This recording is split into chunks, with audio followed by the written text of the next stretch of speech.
I believe that the reparations movement for the African people, I'm speaking of the entire race, should be a unified movement. I do not endorse the tribalistic approach to reparations that we currently see. Right now, everybody's fighting for their own particular reparation. We all came from the same place. So for me, I believe that although there can be different aspects to the reparation struggle, there's nothing wrong with having regional committees, but the movement itself should be a unified whole. And the reason the movement should be a unified whole is, number one, it was one people that were enslaved, and we all came from the same place. But in addition to that, the people who are largely responsible for that enslavement are the same key countries. So you're looking at the United Kingdom, you're looking at the United States, you're looking at France, you're looking at Portugal, you're looking at the role Spain played in it, you're looking at the Arab nations. You're dealing with 8 to 12 major players from a national perspective. And then, of course, in each of those nations, you got corporations who participated in enslavement, but they did so with the approval of the government. But the point that I'm making, if the United Kingdom enslaved the largest amount of Africans in the world, and they did, even the United States was once a colony of the UK. So most of our Caribbean islands, they have to go after the UK. We partially have to go after the UK because we was enslaved by the UK under the 13 colonies before 1776. Okay? Almost 200 years. So if the UK was the major enslaver of African people, it doesn't make any sense for Jamaica to have a reparations petition for England, Black America to have a reparations petition for England, Ghana for colonialism to have a reparations petition for England, Kenya, a reparations petition for England. It doesn't make sense to give the same colonizer a million different reparation petitions when we are all one people. We should organize it, come together, work together, organize it. And you can have that petition broken down into sections. This is what you owe the Caribbean. This is what you owe Black America. This is what you owe Ghana. This is what you owe Kenya. This is what you owe the various islands. Nothing wrong with breaking it down, but it should be a unified movement. Without it being a unified movement, I believe it risks being exploited.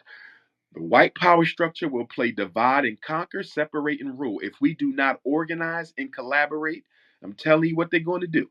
If I'm the UK, I'm going to get the Black American reparations petition. I'm going to get the Jamaican one. I'm going to get this one. And I'm going to look and I'm going to say, wait a minute. Wait a minute. We enslaved more Africans in the Caribbean than we did in Black America. How is Black America asking for more reparations than the Caribbean islands? When we're talking about reparations in America, we got to start with us. Otherwise, it's going to get shot down. It just won't be successful. Okay. And I respect that position. I totally disagree with it. I also totally disagree with us looking for reparations from U.S. courts. The enslavement of African people was a crime against humanity and should be handled at the level of world court. Reparations are really for nations, not for groups of citizens. And I think we should approach it from the perspective that we are not Americans. We are the victims of America.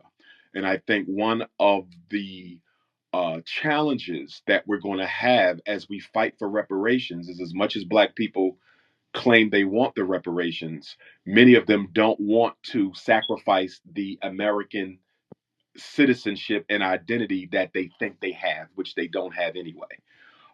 So for me, it's not about the Supreme Court. It's not about America's courts at all.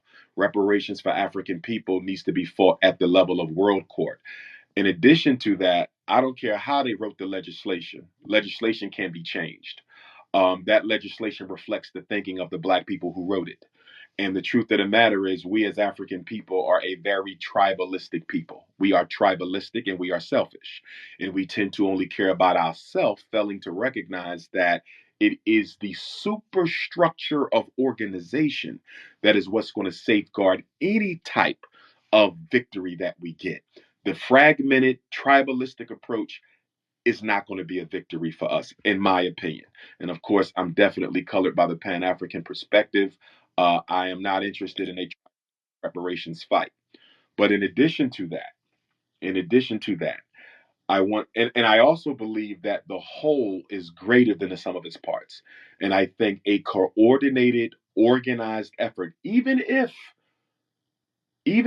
due to our self-hatred and due to our tribalistic consciousness, even if we still have to take the reparations fight as separate groups. So America do their own thing, Caribbean do their own thing. There still needs to be a collaboration behind closed doors to make sure everybody's argument adds up, because once again, the white power structure will definitely use divide and conquer, separate and rule. If there is no collaboration amongst the groups of Africans around the world, and we simply just put forth what we think we are entitled to, if it contradicts what other groups put, other African families put forward as their claim to reparation, then they will simply use them off against one another. Because when you're looking at duration of enslavement, when you're looking at the timelines, when you're looking at the amount of people who were here versus there and how long you was under it, all that stuff needs to match up. Because if it doesn't match up and everybody just submits their own petition without no regard to what others are arguing for and requesting, it will turn into a big mess and we will not get what we're entitled to. Which takes me to another point in reparations. It is a contradiction for Black people to be looking for reparations, and I support it. I want to be clear. But it is a contradiction for us to be looking for reparations when we do not responsibly and progressively use the wealth and assets that we already have at our disposal right now. It is a contradiction for me to be spending look at what we spend, 2 billion on Air Jordan every year, 4 billion on liquor every year, billions of dollars on video games every year, 30 billion on hair care and beauty every year. All this money we waste. Today is Christmas, for crying out loud. We just got finished hemorrhaging billions of dollars. We are still wasting, no matter how you cut the cup, no matter how we cut the cake. We are wasting billions of dollars right now. Right now. Right now. Black America is not taking economic responsibility for itself. Right now. And so, with that being said, my position is real simple. Until we become a more responsible people politically, until we are organized, just like with any war, one of the first rules of war, you don't go to war until you are organized and able to carry that fight. I personally believe that 21st century Black America, this current generation right now, the 50 million of us in this country right now, have no business going after reparations because we have not proven ourselves to be a responsible vanguard for whatever type of compensation is given to us. Because reparations is not for you and it's not for me. It's for all African people, even if we want to just limit it to Black America, which I don't, but for the sake of conversation, we will. It is for all ancestors who suffered that. It is for all of us who are walking on the earth now. And it is for all African people in this country going forward. Reparations is for the American African nation, if we want to limit it to that for the sake of conversation. So if it is for all those who ever lived, it is for all those who are living, and it is for those who are going forward. For me, we have not shown ourselves to be a responsible custodian of that type of power and responsibility because we're not taking responsibility for the assets we have right now. We are wasting nearly $2 trillion a year And at the same time, we're wasting this money and giving most of it to non-African people. We're saying we want reparations from the government. We can get reparations today or tomorrow. It won't change a thing. Why? Because we do not have the systems and the institutions that we need in order to trap and capture that money so it circulates in our community and benefit the people within that community. If we got reparations today in the form of money, the Chinese will be richer tomorrow. The whites will be richer tomorrow. The Asians, the Arabs, everybody will be richer tomorrow because we are spenders. We are not producers. So for me, we get one good crack at this. You don't get this a second time. You don't get the reparation settlement. Come back later and say, you know what? We should have asked for more. We got to do this again. That's not going to happen. It's going to be one and done. And I think we can lay the groundwork. I think we can do the research. I think we can begin to formulate our approach to this battle for reparations. But I do not, in no way, shape, form, or fashion, endorse the current generation of Black people in this country as being the ones who should take this battle forward. I would rather wait until my daughter is an adult or my grandchildren or my great grandchildren. We have to make sure the right generation of Africans, the right collective consciousness, the right generation of American Africans are with us to carry on this fight. This is too important. And when many Black people think of reparations, they're thinking about getting something for themselves. We don't think as a nation. We don't think as a community. We don't think as a population. We don't think as a race. Other points of concern with reparations. Well, number one, most of us are not thinking about how to use the reparations package to benefit the race. We're thinking about ourselves.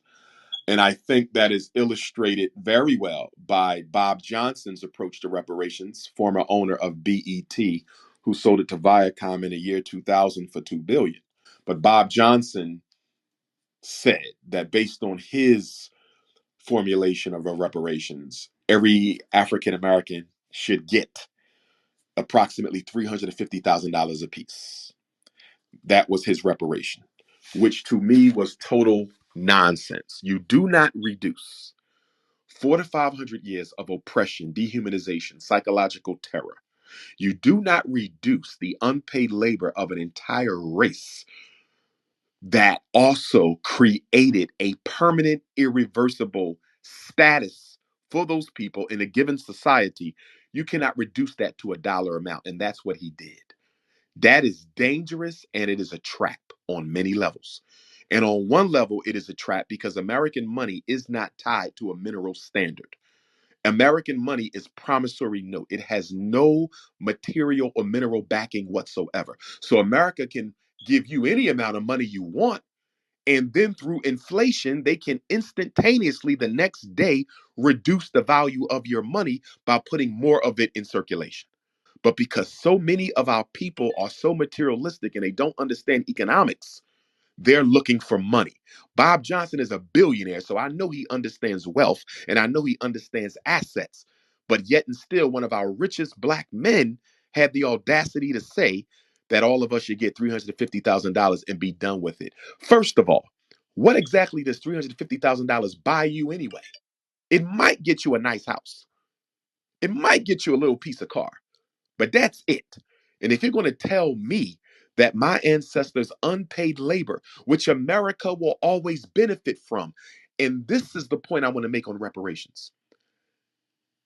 The benefit of the unpaid labor of African people, the benefit of the dehumanization of African people, the benefit that accrues to white folk, to this country or anywhere else, that benefit will never expire. In other words, America will never not benefit from the fact we were enslaved. America will never not benefit from the fact we were Jim Crowed.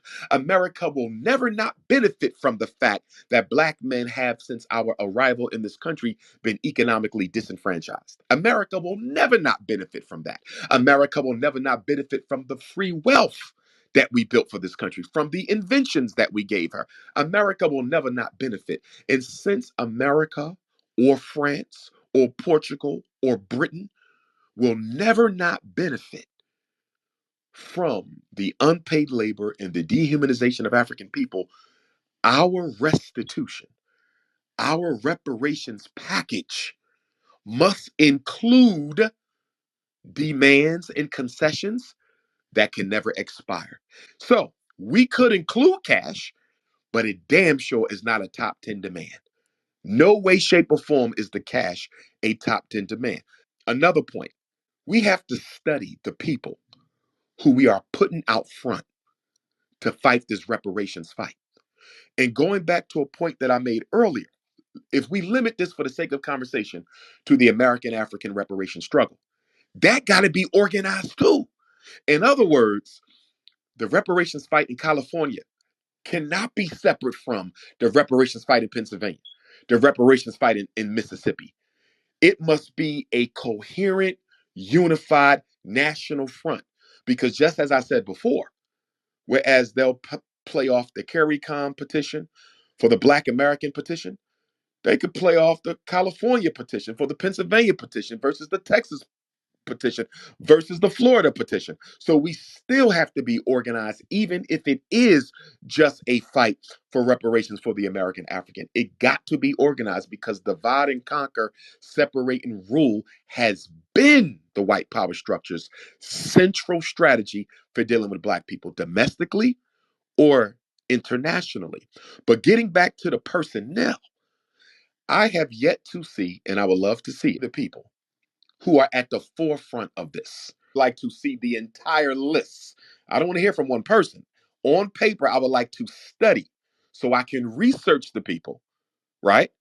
The spokespersons, as well as the attorneys, as well as anyone else, to see what history do you have struggling for Black people that justifies you being at the forefront of the reparations battle. And let me tell you why I'm saying this. We have a history of African people.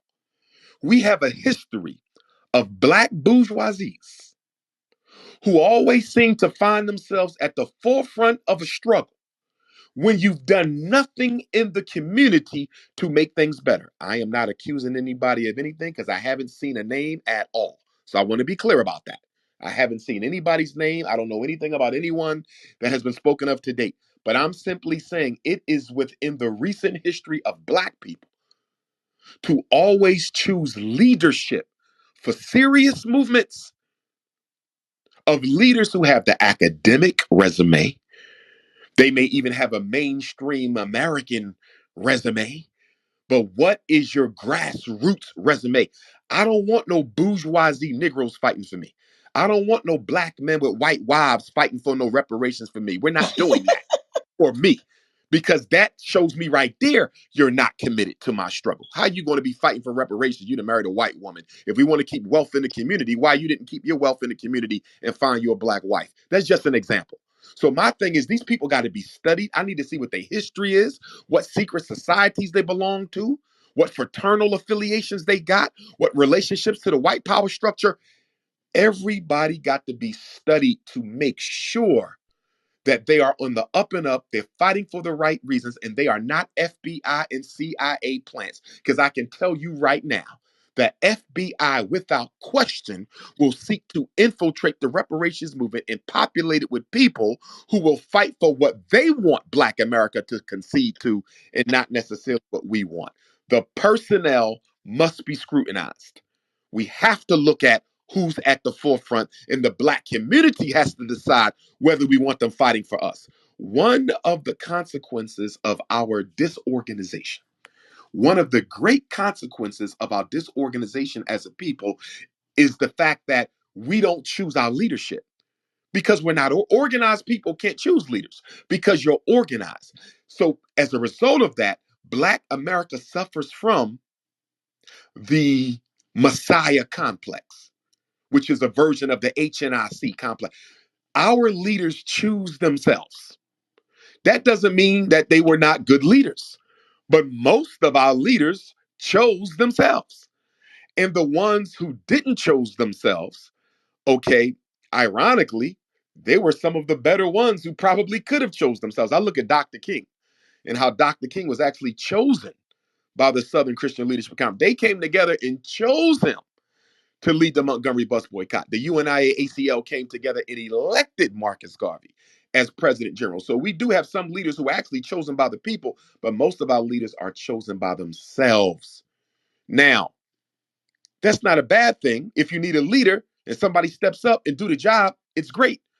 But too often, and more than not, these self-appointed leaders are often opportunists. You can write a whole encyclopedia on how self-selected leadership has undermined the Black liberation struggle. So I don't want to say too much more on personnel, except that I'm not signing on to nothing unless I see who the players are and have opportunity to investigate their backgrounds. Because the reparations for African people is too important to simply be another pawn in the Black bourgeoisie's cap. This cannot be a Black bourgeoisie thing. And if there are no grassroots people involved in it, I would vote to reject it. The Black bourgeoisie will not be allowed to carry this forward. That's that. Now, let's go to some of the things I think we should be looking for with the reparations fight. Number one, Black people predominantly occupy 10 states in this country. There are 10 states that account for, I believe it's 60% of all African Americans. They include places like Florida, Virginia, Maryland, uh, California, Illinois. There's 10 states. For each of the 10 states that we predominantly occupy, that account for 60% of the Black population in this country, they are all seaboarding states, every one of them. Illinois has a Great Lake. Chicago, seaboard. All the rest of them are East Coasters mostly, seaboard. I think Louisiana or Mississippi, but they have the Gulf. Every state has a major water outlet attached to it. We have to think in terms of nation. We can't think in terms of citizenship. We should be fighting for the right, as part of this reparations, to control the major port in the 10 states where we dominate. That is critical for so many reasons. Number one, you know what's coming in, you know what's coming out. From a Black Wall Street perspective, the revenue from the port would give us the money necessary in order to build the institutions and services that we need. So we have to look strategically from a geopolitical position in terms of what land bases do we want to control. And I think those 10 states are critical because they're right on the water. So that's number one. Number two, part of the reparations demand must include a serious look at all of the confiscated lands, illegal confiscation of land from Black people between 1865 and 1965. We have lost thousands, tens of thousands, hundreds of thousands of acres of land illegally seized from our elders, our ancestors now, from the KKK, local government, everyday white citizens. Y'all know the stories. They would roll up to our great great grandparents and say, "Nigga, get off this land. You got until tonight, or we're going to come back and lynch every last one of you." Many of our ancestors had to sign away their deeds under gunpoint simply because white folks wanted it and there was no laws to protect them. We have to get all that land back, which is interesting because we're dealing with gentrification, the white take back of the inner cities. Well, guess what? If we were able to reclaim all the land that was illegally stolen from our people, we would have lands that we could relocate to immediately. So we got to get a research team together and we have to dig up all the deeds, everybody who suspects that their land was stolen from their ancestors. This is a massive national campaign. We need to dig it up so when it's time to put forth the reparations petition, we can say, Mississippi, 50,000 acres stolen, and this is who it was stolen from, and here's the proof it was stolen. Florida, 30,000 acres stolen. Illinois, 20,000 acres stolen. We want all that land back. In addition to the land, in addition to owning the ports, we also have to look at Black inventions and we have to look at Black intellectual property. The reparations settlement has to include, on some level, And I would defer to our experts in the music industry to give us leadership in this direction. But we have to take back, if not all, and my vote is all, a sizable percentage of control of Black music. We have to. Music is America's second largest export. Hip hop is the most influential genre in the world right now. We're making almost no money for it. I just saw a quote from 50 Cent the other day. 50 Cent said, I got into television because you can hardly make money in music. He said, I went into television because you can hardly make any money in music. We have to get that music back. We got to. It's too much money being made off of Black people's talent by the white power structure. So for me, we must get the rights of all Black music. The Black community must create its own publishing company, and all Black music comes under us. All of our oldies, Michael Jackson, Prince, Sam Cooke, all of that music comes back to the Black community. And if we control the publishing, if we control the marketing, if we control the streaming, if we control the concerts, we would have enough money to turn every Black community into a Black Wall Street. So I'm looking at the music, I'm looking at the inventions, I'm looking at land control in those 10 states where we dominate.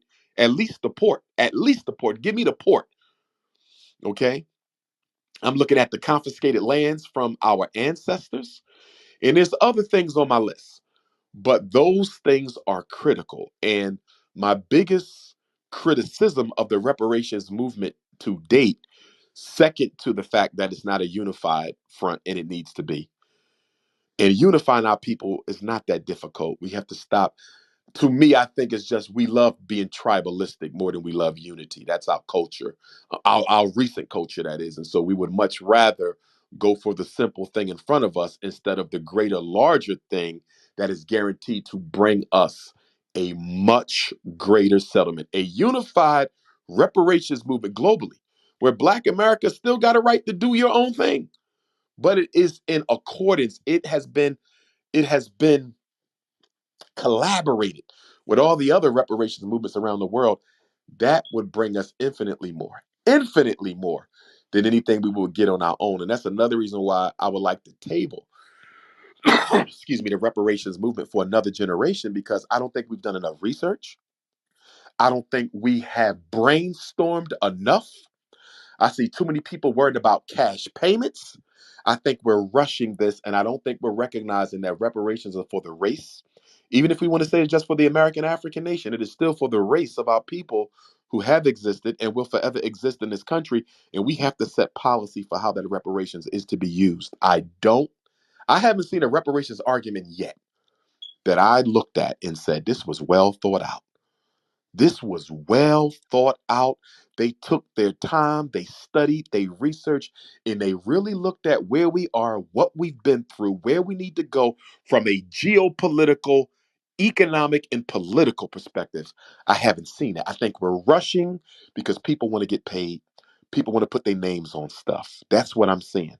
I'm not saying that's true for everybody. I definitely want to look at what you guys are doing over there in California, but I am more hesitant than not when it comes to this reparations issue, because before we can have external reparations, we got to have internal. Internal. When are we going to heal ourselves? Let me say this. And reparations is important. It is important. What our ancestors went through, they got to be restituted for that, although they can't, because there is nothing they could give us that could repair or restitute what they did to us. The greatest unnatural disaster in human history, there's no restitution for that. The greatest forced transmigration of a people in human history, there's nothing they can do to repair that. So no matter what we finally accept, it is still just a drop in the bucket. And I would argue, and I don't profess to speak for the ancestors, but I would argue that what our ancestors want more than anything from anybody else, what our ancestors want more from anybody else, they want from us. We owe them more than the white man owes them. We owe them more than the French. We owe more than the Arabs, the Portuguese, the Belgians. What do we owe ourselves? What do we owe our ancestors? Are we aware that a lot of the problems that Black America has, a lot of the problems that Black America has, no dollar amount can repair? The Black male female relationship crisis, the self hate, the post traumatic slavery disease, the unwillingness to take responsibility for our own community, to stop looking to the white man to intervene on our own problem. The psychological holocaust has to be repaired from within, and no dollar amount can do that. So, although I totally support reparations, we will get reparations. We need to refine our approach to it, but we will get the reparations. But I don't hear nobody talking about internal reparations. What Black America needs to do for Black America right now, that conversation is just as important as the external reparations. In fact, it's more important, because if we don't change the way we think, if we don't change the way we treat each other, if we don't start taking responsibility for who we are and where we want to be 1,000 years from now, nothing you get from the French, nothing you get from the English, nothing you get from the Americans, the Belgians, or the Portuguese will make a damn bit of difference to us. We owe ourselves as much as they owe us, if not more.